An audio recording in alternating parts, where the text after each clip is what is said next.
Всем привет! И в сегодняшнем видеоролике я вам покажу довольно интересную и, на мой взгляд, очень необычную масштабную копию многоосного бортового грузового автомобиля марки Tatra в масштабе 1:43.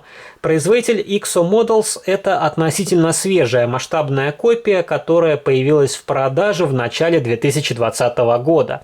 Модель в свою коллекцию я приобрел в прошлом году, отдал за нее 45 евро и сейчас посмотрел актуальные цены на эти изделия в крупных европейских онлайн-интернет-магазинах, и цена составляет 54 евро 95 центов. Конечно, довольно большая сумма за такой уровень проработки, и в переводе в рубли по актуальному курсу цена составляет 4800 рублей. И, конечно, за эти деньги в России можно приобрести куда более интересный вариант, например, полноприводного военного многоосного КАМАЗа в коробочках Start Scale Models, и у той модели будет откидываться кабина, в некоторых случаях поворотный передний мост, лучше проработка ходовой части, и в целом у модели будет больше металлических деталей. Хотя, если говорить о грузовиках марки Tatra, то они не так широко представлены в 43-м масштабе. Есть модели от производителя Cadden, также есть модели в коробочках Start Scale Models, есть некоторые модели в наборах для самостоятельной сборки AVD Models, но я думаю, Premium Classics и SSM, так как они активно взялись за эту серию, впоследствии, возможно, выпустят что-то похожее из серии многоосников, и тогда уже можно будет сравнить их с продукцией XO Models. Если вы посмотрите на упаковку, то она по своему дизайну ничем не отличается от изделий этого бренда. Дисплей-кейс по размерам точно такой же, как у американских сидельных тягачей, которые я тоже вам показывал в видеороликах на своем канале. На нижней стороне упаковки есть информация, которая касается производителя, указан их официальный сайт, на котором можно ознакомиться с предстоящими новинками. Также есть наклейка с артикулом модели, указан прототип Tatra 813 8/8 модификация Колосс, и эти Татры у XO предлагаются в двух вариантах окраски. Первый грузовик в классическом темно-зеленом цвете, вторую модель я видел окрашенную в бежевый цвет, и также было два варианта грузовиков, у которых на боковинках кабины были логотипы. И первый грузовик был армии Чехословакии, вторая модель была Национальной народной армии ГДР.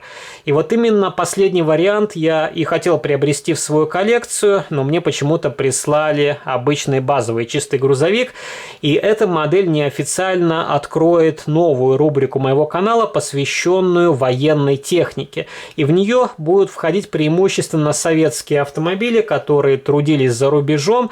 И, скорее всего, рубрика будет стартовать со следующего месяца, поэтому не забудьте подписаться на мой канал, кто еще не оформил подписку, и также нажмите на колокольчик, чтобы не пропустить уведомления о выходе новых видеороликов. И если говорить о детализации этого грузовика, то эта модель что-то среднее между современными европейскими журнальными сериями и продукцией автоистории. Здесь металлическая кабина, рама и кузов, и другие навесные детали сделаны из пластика. Из-за этого модель очень легкая, и, конечно, такие большие грузовики хотелось бы видеть преимущественно в металле, потому что, когда вы берете модель в руки, хочется как-то ощущать ее вес. У XO есть свои недостатки, и это модели среднего ценового сегмента, скажем так, низ в Европе. Но, тем не менее, у модели вполне хорошая покраска и сборка, и здесь вы не найдете ни пятнышек клея, ни криво установленных деталей. Модель также дополнительно фиксируется вот таким блистером, чтобы она не повредилась при пересылке.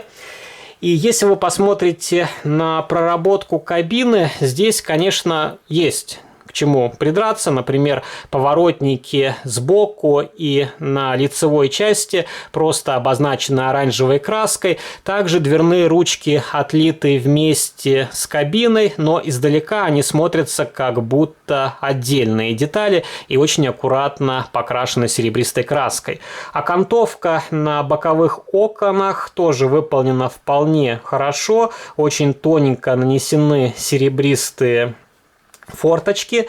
И если вы посмотрите на лобовое стекло, то здесь, конечно, не очень хорошо сделаны стеклоочистители, они просто обозначены черной краской, и вот эта технология 80-х годов 20 века. Подобные стеклоочистители были еще на старых советских или КОНовских КАМАЗах. И, конечно, в наше время дворники нужно делать хотя бы из пластика, если мы говорим о среднем ценовом сегменте, но лучше, конечно, их делать из фототравления. Также на крыше установлен дополнительный прожектор, 2 дополнительных прожектора на боковинках, снизу установлены противотуманные фары, а основной свет здесь со светомаскировкой. На бампере есть сцепное устройство и также 2 разноцветных элемента для подключения различного навесного оборудования. Присутствуют габаритные усы, вполне хорошо сделаны зеркала заднего вида и также наклеена самоклеющаяся фольга, которая имитирует само зеркальце. У этого грузовика окрашен интерьер, сиденья салатового цвета. Панель приборов тоже окрашена, но вот почему-то не наклеили декаль, имитирующую датчики. Здесь просто, видите, все окрашено зеленой краской.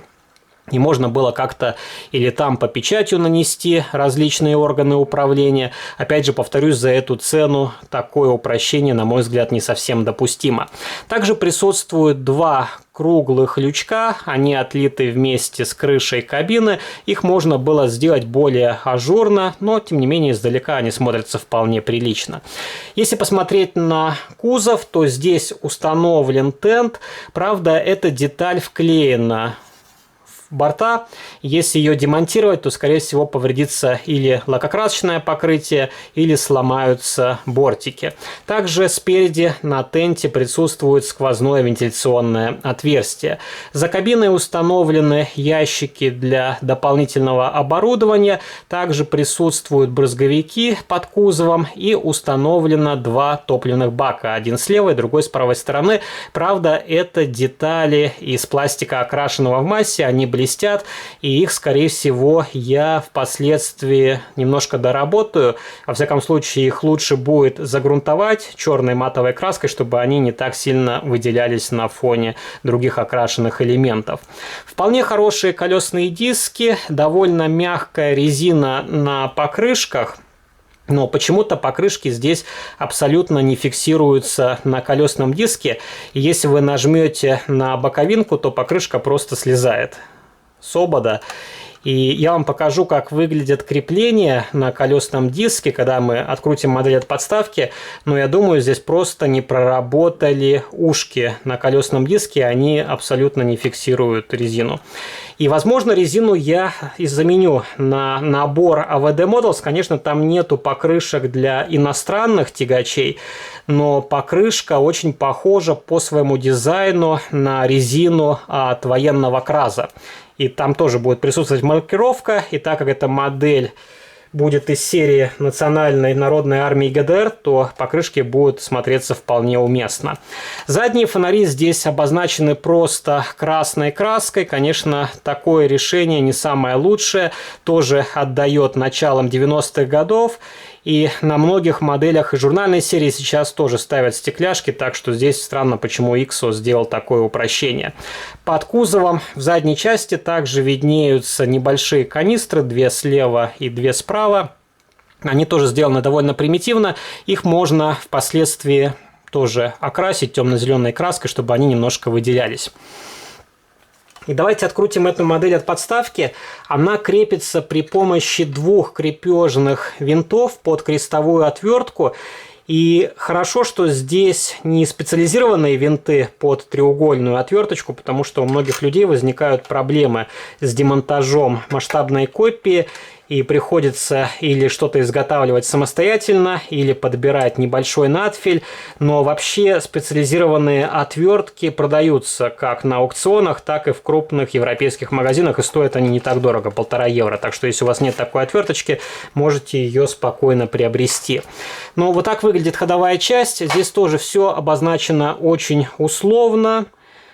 традиционная для Татры хребтовая рама, и у этого грузовика также отсутствует характерная косолапость. И подобный момент был хорошо реализован на модели от Starscale Models. Конечно, вы можете немножко сместить покрышки, но тогда они будут не совсем ровно сидеть на колесном диске. Так что вот такая вполне хорошая масштабная копия, которая, на мой взгляд, должна стоить немножко дешевле, чем ее первоначальная заявленная цена, но в целом эта модель станет хорошим украшением коллекции военных автомобилей. И пишите ваши комментарии, есть ли похожие многоосники в ваших коллекциях, возможно, это модели ручной работы, возможно, тоже промышленные изделия, какие модели собираете вы. Также, если вам понравился этот видеоролик, то не забывайте поддержать его лайком. Также вступайте в мои группы в социальных сетях ВКонтакте и Фейсбуке и жмите на колокольчик, чтобы не пропустить уведомления о выходе новых видео на моем канале. Видите, вот покрышки совершенно не хотят держаться и постоянно слезают с колесного диска. Но на сегодня это все. До новых встреч. Пока.